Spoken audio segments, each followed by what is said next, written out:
अस्सलाम वालेकुम, मैं हूं दिन इम्तियाज़ और आप देख रहे हैं तख्ती ऑनलाइन। आज मैं आपको एक ड्राइंग बनाना सिखाता हूं। जी नहीं, ऐनक मैंने लगाई हुई है, ड्राइंग बनाना नहीं सिखाऊंगा आपको, बल्कि आज मैं पहली मर्तबा आपको एक तरीका बताने जा रहा हूं, कोई भी स्किल सीखने का, कुछ भी पढ़ने का।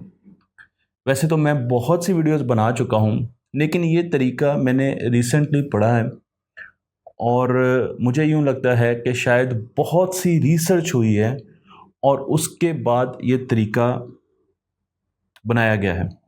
मैंने इस तरीके को अपने लिहाज से बनाया। जो मैं आपको ड्राइंग बनाकर दिखाऊंगा, ये तरीका वो नहीं है जो कि आपको किसी भी रिसर्च पेपर से मिलेगा, लेकिन मैंने समझने के लिए इसको एक शक्ल दी है, ताकि आप जब पढ़ें या आप जब भी कोई स्किल सीखें, कुछ भी, चाहे स्पोर्ट्स सीखें, चाहे कुकिंग सीखें, कुछ, तो आपने कैसे ये काम करना है। अच्छा, ये भी बता दूं कि बहुत से बच्चे मुझे कहते हैं कि हमने कुरान हिफ्ज़ करना है, तो उसका तरीका बताएं। तो ये तरीका उस पर भी अप्लाई करता है। आपने कोई चीज़ ज़ुबानी याद करनी है, तो उस पर भी ये तरीका बिल्कुल उसी तरीके से काम करता है। इसीलिए मैंने आज पेपर रखा है। पहली मरतबा, शायद 1300 वीडियोज़ बना चुका हूँ मैं साइंस की, और पहली मरतबा ऐसा है कि मैंने पेपर रखा है और साथ अपनी बेटी से मार्कर्स भी उधार लिए हैं, क्योंकि मैंने अपने बच्चों को कभी भी पढ़ाया नहीं है। ना मैं उनको पढ़ाने के हक़ में हूँ और ना ही मैं उनको ट्यूशन देने के हक़ में हूँ। मैंने उनको हमेशा ये कहा है कि आपने खुद पढ़ना है, आपने खुद स्ट्रगल करनी है। और उसी वजह से जब चौथी पाँचवीं क्लास में मैंने अपनी बेटी को, अपनी वाइफ को कहा कि वो उन्हें ना पढ़ाएं, क्योंकि मेरे पास तो इतना वक्त ही नहीं होता अपने बच्चों को पढ़ाने का, तो एकदम हमारे घर में एक कोहराम मच गया कि अगर बच्चों को पढ़ाएंगे नहीं तो बच्चे कैसे आगे बढ़ेंगे। लेकिन हमने पाँचवीं क्लास में अपनी बड़ी बेटी को, क्योंकि बड़ी बेटी पर आपको पता है ज़्यादा एक्सपेरिमेंट्स किए जाते हैं, उसे पढ़ाना छोड़ दिया। तो 1 साल के लिए वो बिल्कुल नीचे, ज़ीरो, क्योंकि वो आदी थी बैसाखियों की, माँ बाप के पढ़ाने की, स्पेशली माँ के पढ़ाने की। तो जैसे उसको वो बैसाखी हटी तो उससे चला नहीं गया और वो नीचे गिरी। लेकिन यहाँ पर पेशेंस बड़ी ज़रूरी है कि आप पेशेंस का मुज़ाहरा करें, सब्र का मुज़ाहरा करें और साथ बच्चों को मेंटोर करते रहें, उनको बताते रहें कि वो कर सकते हैं, वो आगे बढ़ सकते हैं। इस पर मैं बहुत सी वीडियोस बना चुका हूँ। पिगमेलियन इफेक्ट वाली वीडियो ज़रूर देखिएगा, आपको आइडिया हो जाएगा कि बच्चों से जो एक्सपेक्टेशन लगाई जाती है तो बच्चे का दिमाग किस तरीके से उन एक्सपेक्टेशंस के पीछे लग जाते हैं। लेकिन मैंने अपने बच्चों को कोशिश ये की कि उनको ये ज़रूर बताऊं कि बेटा एक हेल्दी लाइफस्टाइल क्या होता है, जिसकी बेसिस पर आपका दिमाग खुद ब खुद बेहतर हो जाएगा। वो दिमाग की बेहतरी हो सकता है आपके नंबरों में रिफ्लेक्ट ना हो, वो दिमाग की मजबूती, डेवलपमेंट हो सकता है आपके ग्रेड्स में रिफ्लेक्ट ना हो, लेकिन आप एक हेल्दी ज़िंदगी गुजारेंगे और आपको लर्निंग में किसी किस्म के मसले नहीं आएंगे। मैं ये नहीं कह सकता कि आप क्लास में टॉप ऑफ द लाइन पहुंच जाएंगे, लेकिन मैं आपको ये ज़रूर कह सकता हूं कि इससे आप बहुत जल्दी चीज़ें सीख जाएंगे और आपको वो देर तक याद रहेंगी। खैर, मैंने अपने बच्चों को कुछ इस किस्म की चीज़ों के बारे में बताना शुरू किया। बच्चों को काबू करना, आपको पता है कि एक बहुत बड़ा मसला है आज की दौर में। लेकिन उससे ये हुआ कि 1 साल के बाद ही मेरी बेटी, जो कि बिल्कुल नीचे गई थी, वो ऐसा ऐसा दोबारा उठना शुरू हो गई और रिसेंटली उसने बहुत अच्छे नंबर्स लिए। लेकिन वो मैं इसलिए नहीं कभी बताता अपने बच्चों के नंबर्स वगैरह, क्योंकि मैं इन चीज़ों पर यकीन नहीं रखता कि वो बच्चे जो बहुत ज़्यादा ज़हीन होते हैं वही सबसे ज़्यादा नंबर लेते हैं, इसलिए इन चीज़ों को मैं बहुत ज़्यादा वक़्त नहीं देता। लेकिन जिस चीज़ को मैं वक़्त देता हूँ वो ये कि हमें पढ़ने का बेहतरीन तरीका आना चाहिए हमारे बच्चों को, और ऐसे तरीके आने चाहिए, अडॉप्ट करने चाहिए, लाइफ़स्टाइल अडॉप्ट करने चाहिए जिससे हमारे बच्चे तंदुरुस्त हों, ज़हीन हों और जिस्मानी तौर पर, ज़हनी तौर पर आगे लेकर चलें।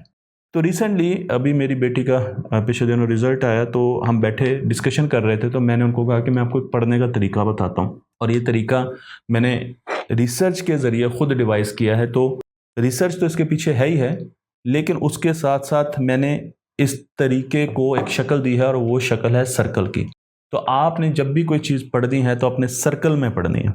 आप सर्कल में कैसे पढ़नी है, मैं एक तस्वीर बनाऊंगा और इस तरीके से आपको वो तस्वीर दिखाने की भी कोशिश करूंगा ताकि आपको क्लैरिटी के साथ नज़र आए। और हो सकता है तो मैं रिक्वेस्ट करूंगा हमज़ा से, अपने एडिटर से, कि वो इस तस्वीर को यहाँ पर लगा भी दें आपके लिए। तो सपोज़ फ़र्ज़ कीजिए कि आपने मैथमेटिक्स पढ़ना है, फिज़िक्स पढ़नी है, केमिस्ट्री पढ़नी है, बायो पढ़नी है। तो आपने एक टॉपिक लिया और उस टॉपिक को अब आपने पढ़ना है, एक चैप्टर ले लिया सपोज़, तो सबसे पहला काम यह है कि उस चैप्टर में जो लिखा हुआ है उसको सरसरी तौर पे पढ़ें, सरसरी तौर पे, रट्टा नहीं लगाना, बहुत ज़्यादा उसको लिखना नहीं है, हाइलाइटर से हाईलाइट नहीं करना, कुछ नहीं करना, सिर्फ सरसरी तौर पे पढ़ना है। और वो पढ़ना कैसे है? अच्छा तरीका ये है कि जब टीचर ने वो क्लास में पढ़ाना है तो आप एक दिन पहले पढ़ जाएं, ताकि वो जब क्लास में पढ़ा रहे हो तो रिवीजन हो जाए। लेकिन सिर्फ इस नुक्ता नज़र से पढ़ना है कि आपको पता हो कि इस चैप्टर में कौन कौन सी चीज़ें कवर की गई हैं, और अगर मैंने दोबारा आके कोई चीज़ ढूंढनी तो वो कहाँ पर होगी। That's it. इस तरीके से पढ़ना है। तो इस चीज़ को मैं एक, मेरे पास अब कलर कम है तो मैं एक ऑरेंज के साथ सर्कल का शुरू करता हूँ। तो जो आपने पढ़ाई करनी है कोई भी चैप्टर, तो आपने सबसे पहले, ये मैंने छोटा सा सर्कल बनाया और इसे मैंने कहा कि आपने रीड, एक अच्छा वर्ड नहीं है लेकिन मैं आपको बताने के लिए सिर्फ ये कह रहा हूँ कि आपने स्किम करना है, रीड करना है, जो भी आप वर्ड यूज़ करना चाहें। तो यहाँ से ये सर्कल शुरू हुआ है, ये सिर्फ सर्कल का छोटा सा हिस्सा है, तो आपने उसे सिर्फ जल्दी जल्दी देख लेना कि कौन सी चीज़ कहाँ पर है। उसके बाद आप आ जाना है आखिर में सवालों की तरफ, जो मश्क के सवाल हैं, जो एक्सरसाइज है, जो फिज़िक्स के न्यूमेरिकल्स हैं, केमिस्ट्री के हैं, बायो के, उनकी तरफ आ जाना है। जब आप उनकी तरफ आ जाएंगे तो अब आपने पहला सवाल उठाना है, और पहला सवाल उठाकर उसे करने की, बच्चे ने करने की कोशिश करनी है। अब यहाँ पर जो अहम बात है कि वो सवाल उसे नहीं आएगा, तो जब उसे वो सवाल नहीं आएगा तो उसने क्या करना है? उसने कोई मदद किसी और से नहीं लेनी, उसने वापस जाना है किताब में और वो क्वेश्चन करने की कोशिश करनी है। किताब में पढ़ना है जो चैप्टर है, और उसमें क्या करना है? वो सवाल दोबारा करने की कोशिश करनी है। मैं इसको लिख रहा हूँ डू इट योरसेल्फ। इसमें बच्चा ना तो गूगल देखेगा, ना चैट जीपीटी देखेगा, ना ही वो मामा बाबा से कहेगा थोड़ा सा बता दें, थोड़ा सा बता, नहीं, बिल्कुल कुछ नहीं बताना। तो ये दूसरा हिस्सा है लाल रंग का। इसमें बच्चे ने खुद जो उसको समझ आता है, गलत होगा, मुझे भी पता है, आपको भी पता है वो गलत होगा, जो उसे समझ आता है उसने खुद थिंकिंग कर दी है और उसने वो क्वेश्चन अटेम्प्ट करना है। अब उसने एक अटेम्प्ट किया, एक उसने उसका सोल्यूशन निकाल लिया। अब वो देखना चाहता है कि क्या ये मेरा सोल्यूशन ठीक भी है कि नहीं। तो अब उसने क्या करना है? जब उसने सोल्यूशन निकाल लिया तो उसने उसको क्रॉस वेरीफाई करना है किसी भी चीज़ से। अब जो क्रॉस वेरिफिकेशन है वो किसी खुलासे से भी की जा सकती है, किसी क्लास नोट से की जा सकती है, किसी यूट्यूब की वीडियो से की जा सकती है, किसी समरी बुक से की जा सकती है। जो भी आपके पास जो बूटी है ना, उससे आप क्रॉस चेक करें कि मैंने क्या क्या, उस बच्चे ने मैंने क्या क्या चीज़ें किस तरीके से की, तो उसे अपनी गलती का पता लग जाएगा। ठीक है जी। जब उसे अपनी गलती का पता लग जाएगा तो वो एक मर्तबा उस चीज़ को दोबारा करेगा सही तरीके से। ठीक है, तो उसने क्या करना है? Check and correct. क्या जी? उसने क्या करना है? उसने करना है चेक एंड करेक्ट, और ये मैंने नीले रंग से आपके सामने रख दिया। अब उसने करेक्शन भी कर ली, उसने चेक भी कर लिया, पहले उसने अपनी खुद उसको क्वेश्चन को सॉल्व भी किया। अब क्या करना है? पीछे क्या रह गया? अब आती है सबसे अहम चीज, और वो चीज यह है कि अब उसने रेस्ट करना है। अब उसने 10 सेकंड के लिए, 20 सेकंड के लिए, 20 लगा लें, अपनी आंखें बंद करनी है ऐसे, और उसने अपनी ब्रीदिंग पर ध्यान देता, कुछ नहीं सोचना, जस्ट उसने अपनी ब्रीदिंग पर ध्यान देना। बच्चे को समझाने के लिए आप कर सकते हैं। जब वो अपनी ब्रीदिंग पर ध्यान देगा तो ये एक टेक्निक है जिसे कहा जाता है नॉन स्लीप डीप रेस्ट। तो नॉन स्लीप डीप रेस्ट जो टेक्निक है, उस टेक्निक में क्या होता है, जो साइंटिफिक स्टडीज कहती हैं, वो इतना हैरानकुन है कि मुझे शुरू में खुद भी यकीन नहीं आया। मैं इसको कहता हूं नॉन से sleep, NS deep rest, NSDR इस टेक्निक का नाम है, नॉन स्लीप, कहीं मैं कैपिटल लिख रहा हूं और कहीं मैं डीप रेस्ट। ठीक है जी। इस टेक्निक से क्या होता है? इस टेक्निक से ये होता है कि जब आप कोई भी चीज़ पढ़कर रिलैक्सेशन मोड में जाते हैं और स्पेशली इस मोड में जाते हैं तो आपका दिमाग 20 टाइम्स ज़्यादा स्पीड से रिवीजन शुरू कर देता है। रिवीजन कर रहा है आपका दिमाग। एक रिवीजन वो है जो आप पेपर पर लिख के कर रहे हैं, बार बार कर रहे हैं। एक रिवीजन वो है जो आपका दिमाग अपने आप को दोबारा चला रहा है, रिवाइंड कर रहा है और फिर जल्दी जल्दी चला के फिर रिवाइंड कर रहा है, फिर जल्दी जल्दी चला रहा है। तो आप मल्टीपल टाइम्स इस तरीके से आंखें बंद करके बैठ के रिवीजन कर सकते हैं। और जब आप रिवीजन करेंगे तो उसके बाद आप इसी सर्कल को दोबारा शुरू करें। अब आप दोबारा जाएं और जाकर थोड़ा बहुत चैप्टर को देख लें, अगर देखने की ज़रूरत है। फिर अगले सवाल पर जाएं, अगले सवाल को खुद करें। अगले सवाल को छोड़ना नहीं है किसी पर, किसी से हिंट नहीं लेना। अगर आपने ज़रा सा भी हिंट ले लिया है, इसे कहते हैं मेथड सिलेक्शन। अगर आपके बच्चे ने हिंट ले लिया तो इसका मतलब यह है कि उसने मेथड सिलेक्शन पूछ लिया कि इस चीज़ को शुरू कैसे करना है। और अगर उसने मेथड सिलेक्शन पूछ लिया और अभी उसने कर दिया, मुस्तकबिल में जाकर जब उसको रियल टाइम प्रॉब्लम्स आएंगे तो उसके ब्रेन मसल्स तो बने नहीं। आप अगर बॉडी पर रोज़ जोर लगाते हैं और मसल्स बनाते हैं, चीज़ें उठाते हैं, वज़न उठाते हैं, स्ट्रगल करते हैं, जिद्दोजहद करते हैं, तो आपके बॉडी के मसल्स बनते हैं ना। इसी तरीके से हम बच्चों को दिमाग के मसल्स क्यों नहीं बनाने देते? हम ज़रा सी मुश्किल में जाते हैं बच्चे तो उनको फ़ौरन बता देते हैं, लुकमा दे देते, बेटा ये कर लो, बेटा ये इस तरीके से, बेटा ये इस तरीके से। नहीं, आपने अगर देना है तो उसको कुछ खाने के लिए दे दें, क्योंकि जब वो दिमाग बहुत यूज़ करेगा तो उसका दिमाग की शुगर कम होगी। तो आप उसको कुछ खाने को दे दें, उसको पानी दे दें, हाइड्रेटेड रहने में उसको पूरा उसकी मदद करें, लेकिन उसकी जिद्दोजहद में उससे आसानी ना दें। अगर वो बहुत ही आपको लग रहा है कि 2-3 दिनों से एक जगह पर फंसा हुआ है तो ठीक है, आप थोड़ा सा उसको हिंट दे दें। अगर वो ये काम करेगा तो वो स्लो होगा। क्यों? क्योंकि हम जब काम कर रहे होते हैं तो हमने एक तरफ खुलासा रखा होता है और जल्दी जल्दी हम सवाल कर रहे होते हैं और हमारी स्पीड बढ़ी जा रही होती है और हमें इल्यूजन ऑफ कॉम्पिटेंसी होता है, यानी हमें आने का धोखा होता है कि जी हमें सब कुछ आता है, हालांकि आता नहीं होता।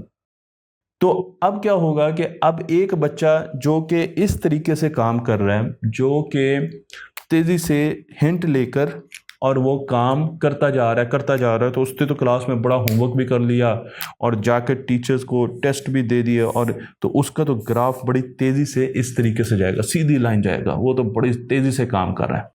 लेकिन जो बच्चा इस टेक्निक का इस्तेमाल करेगा, सर्कल रीडिंग का, मेरा क्योंकि ये मेरी टेक्निक है, मैंने इन चीज़ों को इकट्ठा किए हैं, इसलिए इससे मैं अपना नाम दे सकता हूँ। तो मैं इसको अगर सर्कल रीडिंग कह दूँ या आप कोई भी इसका नाम देना चाहते हैं तो दे सकते हैं।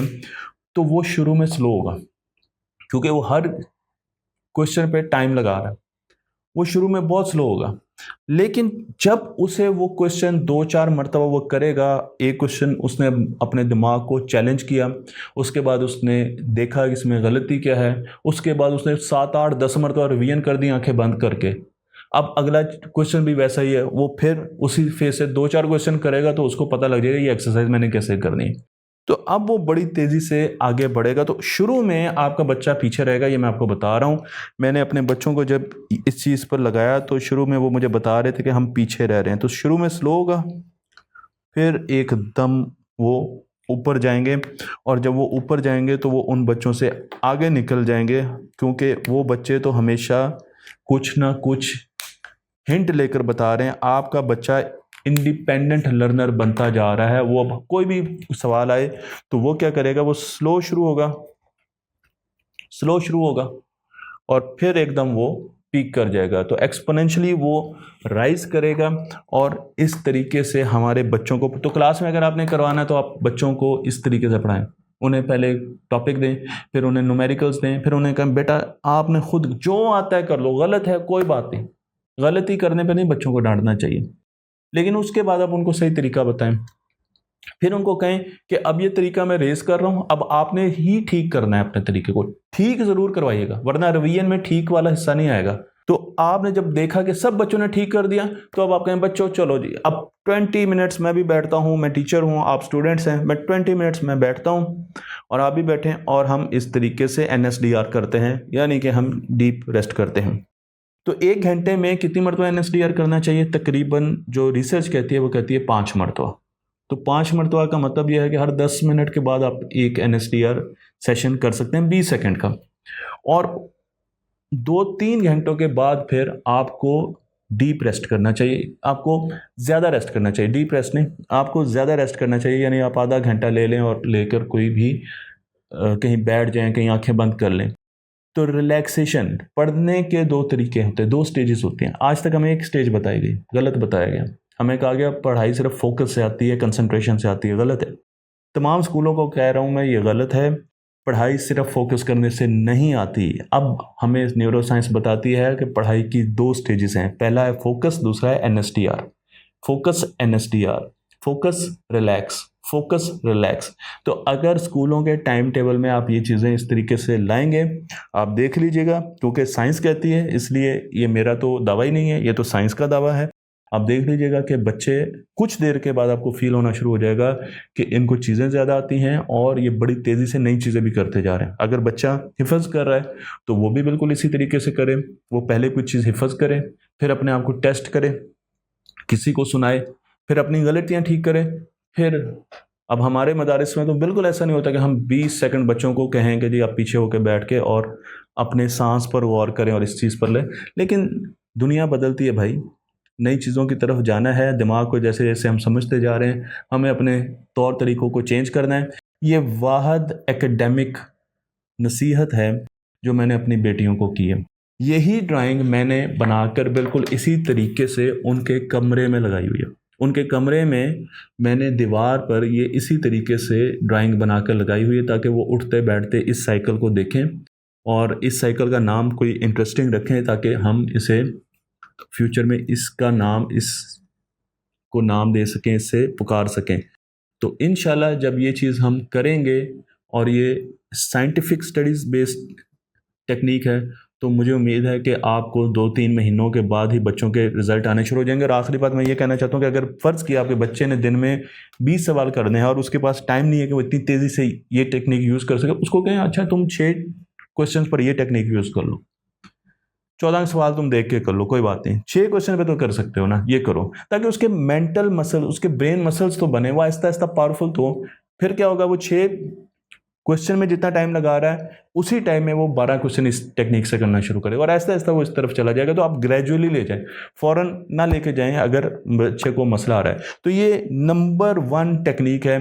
स्पेस लर्निंग भी टेक्निक है, इंटरलीव्ड टेक्निक है, बहुत सी और टेक्निक्स हैं जिन पर मैं वीडियोस बना चुका हूँ, लेकिन ये टेक्निक बड़ी रीसेंट है और आपको बहुत कम जगहों पर ये टेक्निक देखने को मिलेगी। अगर कोई स्कूल इस टेक्निक को अडॉप्ट करता है तो वो मुझे ज़रूर बताए कि इस टेक्निक के रिज़ल्ट उन्होंने क्या देखें, और इस टेक्निक का नाम तो मुझे उम्मीद है कि आप कमेंट्स में लिख ही देंगे। तख्ती ऑनलाइन को लाइक कीजिए, शेयर कीजिए और इस इल्म को दूसरों तक पहुँचाते रहिए।